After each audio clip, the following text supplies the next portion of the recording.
MP में एक बार फिर बजा बिगुल पंचायत चुनाव का। पंचायत चुनाव को लेकर आ गई तारीख, और तारीख जो आई है उस तारीख के 4 दिन बाद नतीजे भी आ जाएंगे। अब आप कहेंगे फिर से बिगुल फूका है, तो क्या पंचायत चुनाव हो रहे हैं? पंचायत चुनाव तो जुलाई में हुए थे, उसके बाद ये कैसे पंचायत चुनाव है जिनको अब राज्य निर्वाचन आयोग संपन्न कराएगा?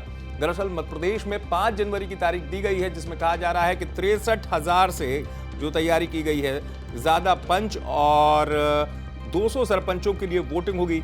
इसके 4 दिन बाद नतीजे भी आ जाएंगे। 9 जनपद सदस्यों के लिए भी वोटिंग होगी। 22 दिसंबर तक नामांकन भरे जाएंगे। राज्य निर्वाचन आयोग ने पंचायत वर्ष 2022 में जो रह गए थे चुनाव या कई जगह उपचुनाव हैं, उसको लेकर तैयारी की है। 15 दिसंबर से नाम निर्देशन पत्र भी लिए जाने लगे हैं। गांव में एक बार जो गांव रह गए हैं वहां पर ये चुनाव होगा और एक बार फिर पंचायत चुनाव की झलक नजर आएगी।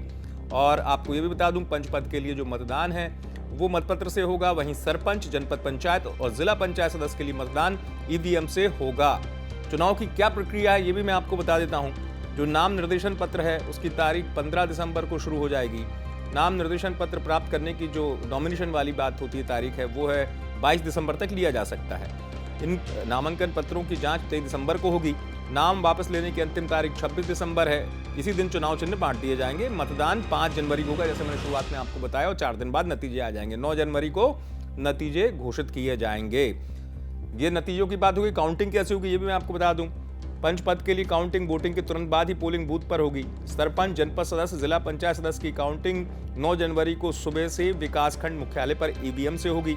सरपंच और जनपद सदस्य के परिणाम जो है वो 9 जनवरी और जिला पंचायत सदस्य के जो परिणाम हैं वो 10 जनवरी को घोषित होंगे। अब आप कहेंगे कि ये चुनाव क्यों हो रहे हैं? इनमें कुछ उपचुनाव हैं, कुछ जगह चुनाव नहीं हुए थे, तो इसलिए ये चुनाव प्रक्रिया पंचायत से जुड़ी हुई संपन्न कराई जा रही है।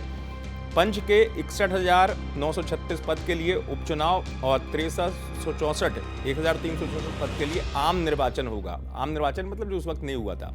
सरपंच के 122 पद के लिए उपनिर्वाचन, 78 पद के लिए आम निर्वाचन होगा। जनपद पंचायत सदस्य के 9 पद के लिए उपनिर्वाचन होगा। और आपको बता दें कि इसी को लेकर अब राज्य निर्वाचन आयोग के दिशा निर्देश के बाद तैयारियां शुरू कर दी गई हैं।